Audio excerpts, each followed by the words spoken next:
Fala, galerinha do nono ano, como vocês estão? Belezinha? Bora agora para mais uma aula de história, para a gente poder falar um pouquinho a respeito da Primeira República, né? Nós já estávamos falando um pouco, né, sobre essa transição da monarquia para a república. Então, quando o Brasil deixou de ser um país monárquico com o imperador e passa a ser uma república democrática, né? Mas para a gente entender um pouco essa república, a gente precisa primeiramente saber como ela se desenvolveu, ok? Então, bora lá, pega o caderno, lápis, borracha, façam as anotações e vamos que vamos, porque isso é muito legal, ok? Para que a gente possa pensar então, para que a gente possa começar a falar dessa república, primeira coisa a gente tem que pensar.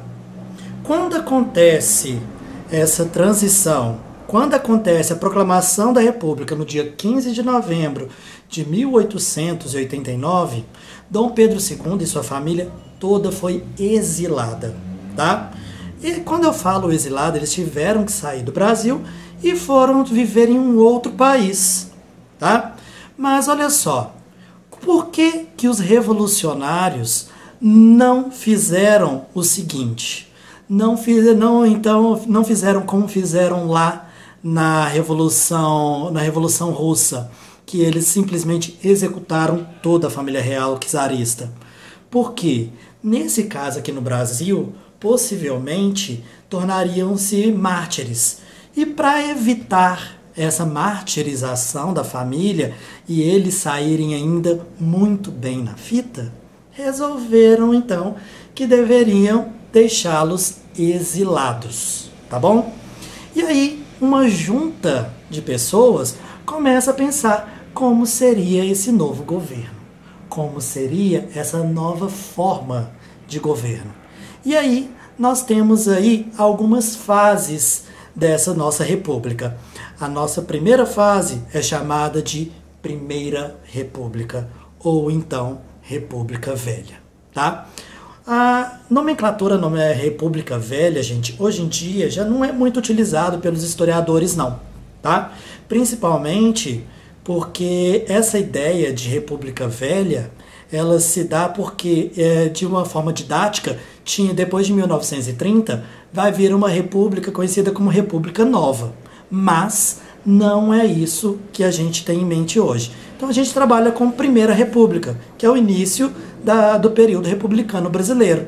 E depois a gente vem com outras nomenclaturas também, tá bom? E aí, gente, olha só. Vamos pensar aqui, vamos conseguir entender essa relação da própria República com a formação do Estado brasileiro democrático, ok? Nós já havíamos falado como que essa República ela conseguiu chegar num patamar maior, como que então o Partido Republicano ganha cada vez mais adeptos. Então, no final do século XIX, o Brasil, então, a monarquia tem aqui, digamos, conflitos com os cafeicultores, com os religiosos e também com os próprios militares. Lembram disso? Ok. Então, pessoal, vocês devem pensar nisso como base para poder, então, ter essa proclamação da República. O período da proclamação da República, né, foi um período muito conturbado, em que a própria sociedade começa a ver necessidades dessa troca também. Então, no dia 15 de novembro de 1889, uma junta de militares aproveita uma festa que a monarquia estava dando e, então, tomam o poder e colocam no poder o Marechal Deodoro da Fonseca, um dos grandes líderes lá da Guerra do Paraguai, tá bom? E aí, gente, com isso, então, nós temos que pensar o seguinte, tá? A Primeira República, ela se inicia, então, no dia 15 de novembro de 1889 e ela vai até 1930, com a deposição do presidente Washington Luiz. Dessa maneira, então, gente, a nossa república, nesse período, ela vai, então, assim, estar ligada a um gabinete militar, primeiramente, né? Então nós temos aí os militares insatisfeitos com a monarquia de muito tempo, né? E a parcela da sociedade civil também, e além de tudo os cafeicultores. Em 15 de novembro de 1889, liderados pelo Marechal Deodoro da Fonseca, os militares destituíram o Visconde de Ouro Preto, tá? Do gabinete ministerial, e ao longo do dia foram fazendo movimentações políticas que levaram José de Patrocínio a proclamar realmente a República no Brasil, tá? Isso na Câmara Municipal do Rio de Janeiro. Isso aí, gente, vai marcar o início da Primeira República, tá bom? E aí, olha só, nossa periodização, ela está marcada da seguinte maneira. Primeiro, essa Primeira República, como já foi falado, ela começa em 1889 e vai até 1930, tá? De 1889 até 1894 foi chamada de República da Espada, tá? Por quê? Tem esse nome porque os dois presidentes que seguiram aí nesse momento eram presidentes militares. Foi o Deodoro da Fonseca e o Floriano Peixoto, tá? E aí, gente, a gente tem que pensar o quê? Esse título, República da Espada, é um subtítulo, vamos pensar assim, dentro da Primeira República, dentro dessa República Velha, tá? Dessa forma, então, nós temos um período de consolidação, um período de institucionalização e um período de crise dessa Primeira República. Essa primeira parte de consolidação, ela começa no início, em 1889, e ela vai até mais ou menos 1898, tá? Que foi um período de consolidação das estruturas políticas, econômicas, tá? E foi assinalado por diversas crises na política e na própria economia. Então, desses presidentes que marcaram esse período aí. Depois de 1898 até 1921, nós temos um período conhecido como, então, olha só, de institucionalização. Nesse período já tinha a Constituição brasileira, a Constituição desde 1894, né? E aí, olha só, nesse período vai então acontecer, os marcos importantes que vão definir os papéis dos governantes, tá? Então, como é o caso da República do Café com Leite nesse momento. E por volta de 1821 até 1921 até 1930, nós vamos ter aí um período de crise, tá? Que as estruturas políticas da Primeira República, elas entram em crise por conta da incorporação de novos atores na política brasileira. Conflito entre as próprias oligarquias e também que vão contribuir para o fim dessa Primeira República. Beleza? Vamos dar continuidade aqui. Dessa maneira, gente, a nossa Primeira República, ela tem, então, além de ser chamada de República Velha, ela também ficou muito conhecida como República das Oligarquias.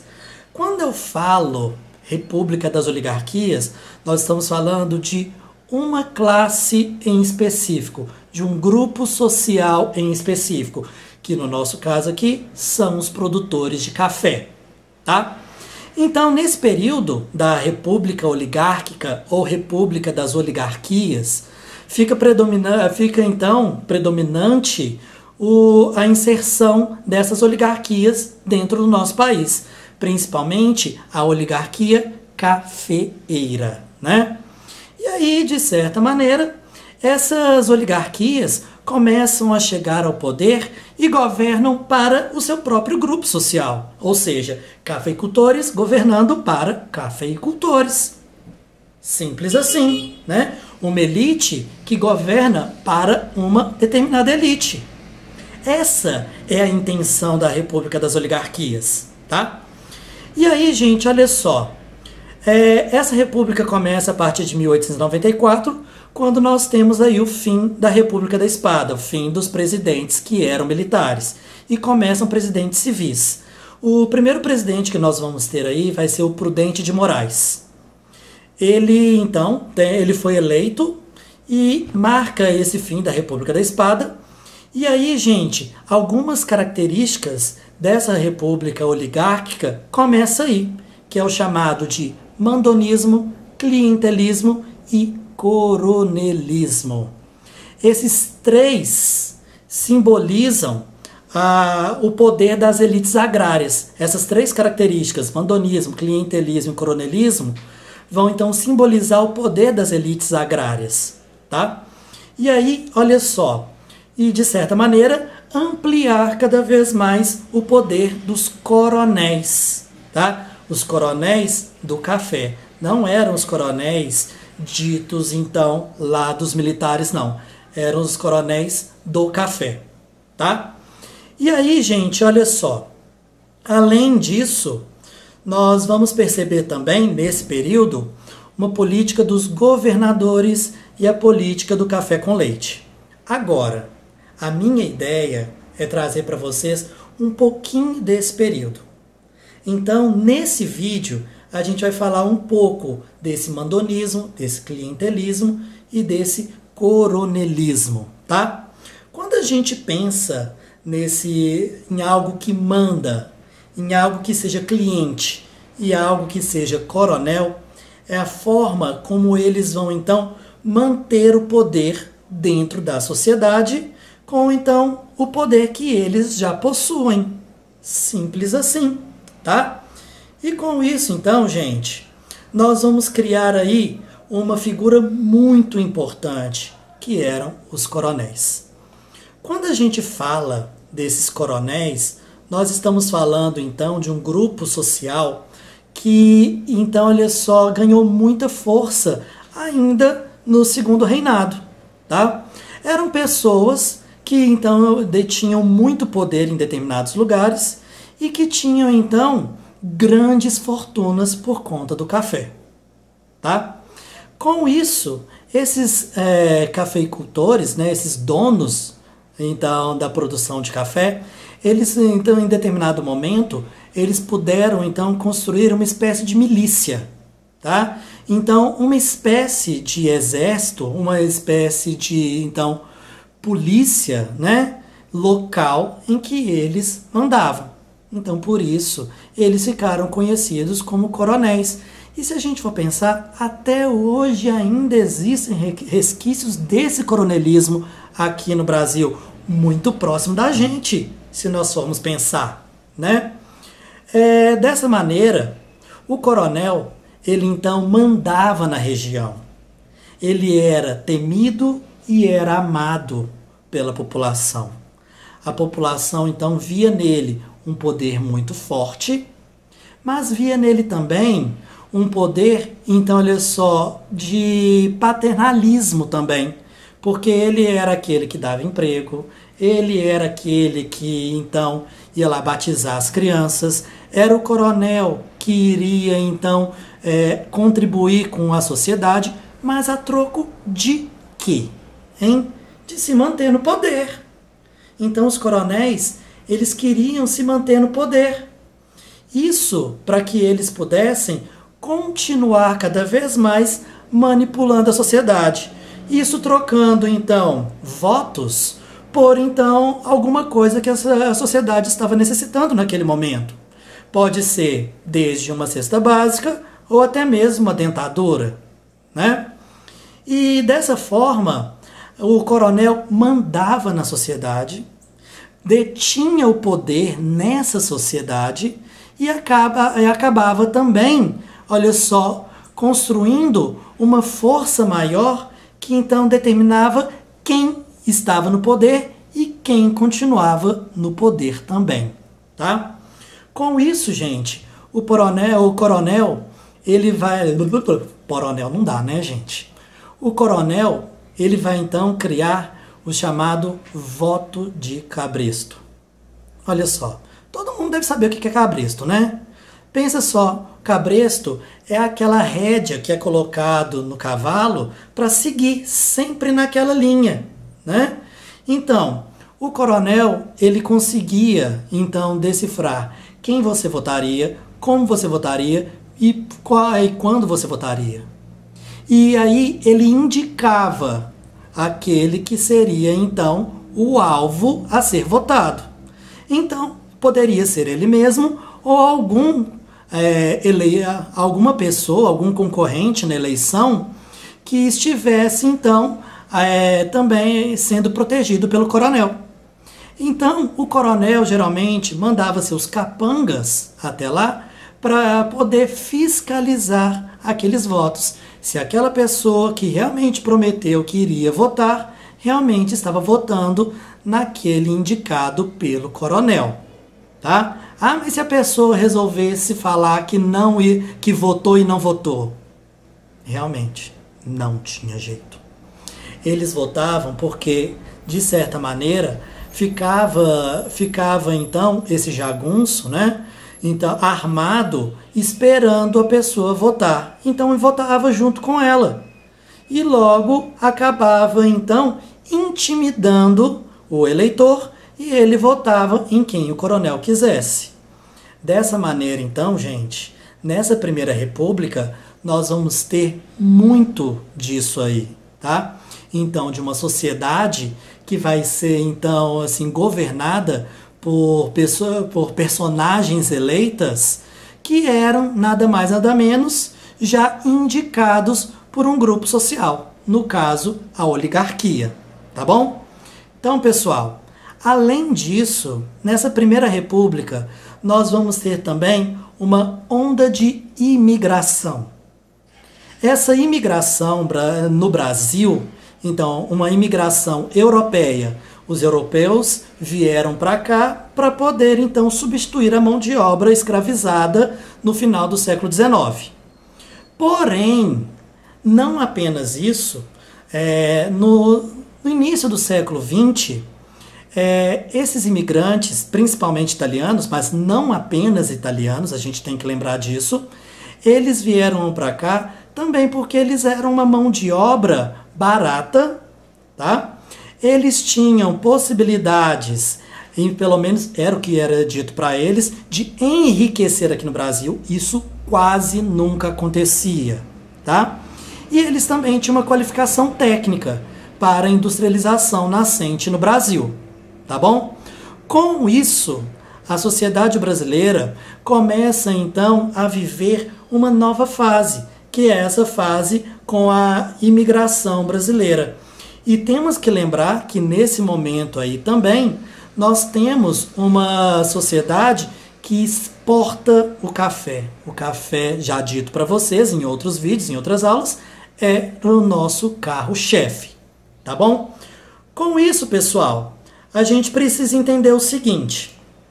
Olha só, dentre essas fases, essas características, né, da própria oligarquia, do mandonismo, do voto de cabresto, nós vamos ter ainda algumas outras nomenclaturas, que era chamada de política dos governadores e também a política do café com leite.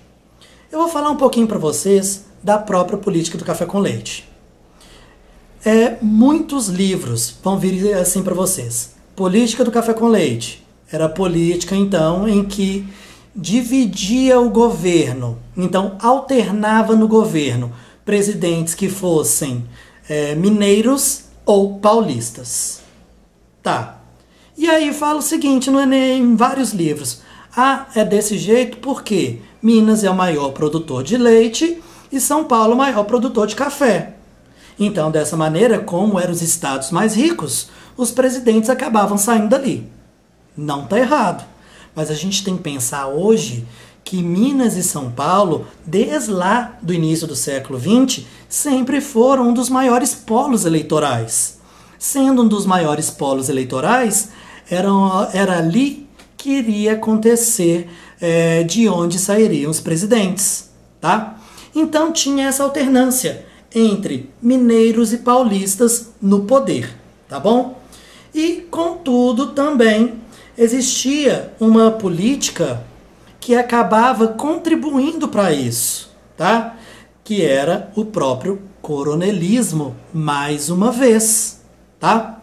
No campo econômico, durante essa primeira república, nós vamos ter então a dependência do café brasileiro para exportação. Então o café sempre vai ser a nossa base para a exportação aí econômica do Brasil, para o desenvolvimento econômico brasileiro, tá? E aí, gente, os cultivadores de café, eles começaram a aumentar a quantidade de café que era produzida. E aí pensem só, quanto mais aumenta a produção, mais investimento tem e é necessário vender mais também. E aí, gente, olha só, acontece que acaba então que não consegue vender tudo.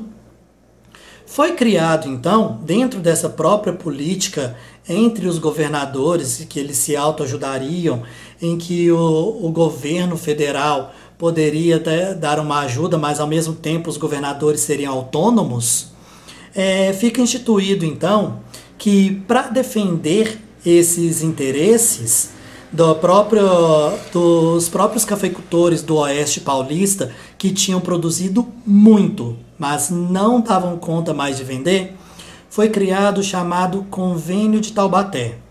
O que era esse Convênio de Taubaté? A partir da hora que não conseguisse vender todo o café, para evitar que o preço do café desmoronasse, o governo compraria essas sacas de café, tá?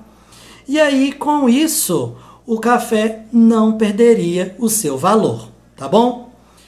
E para finalizar, nós temos ainda, nessa Primeira República, uma industrialização tímida ainda, né? Mas não deixa de ser uma industrialização, que vai se concentrar principalmente na região de São Paulo, onde era o polo cafeeiro no Brasil, né? Então, onde era o polo industrial brasileiro e é até hoje, tá? Pessoal, como atividade, eu montei para vocês uns slides, vocês vão vê-los aí, tá? Dessa vez eu resolvi que eu não ia ficar passando de slide em slide, resolvi que eu falaria direto para ficar mais fácil para vocês, mas esses slides, no finalzinho, tem uma liçãozinha de casa, tá bom? Nessa lição de casa, vocês vão ter que, então, olha só, assistir a abertura de uma novela da Rede Globo, que é de 1999. O nome dela é Terra Nostra. E vão escutar a música de abertura de uma outra novela da Rede Globo também, que se chamava Esperança. Essas duas novelas, elas falam da imigração, principalmente italiana, para o Brasil. E lá tem alguns desafios para vocês, ok? Então, aguardo vocês, espero essas atividades. Um beijo e até a próxima aula. Tchau, tchau, gente!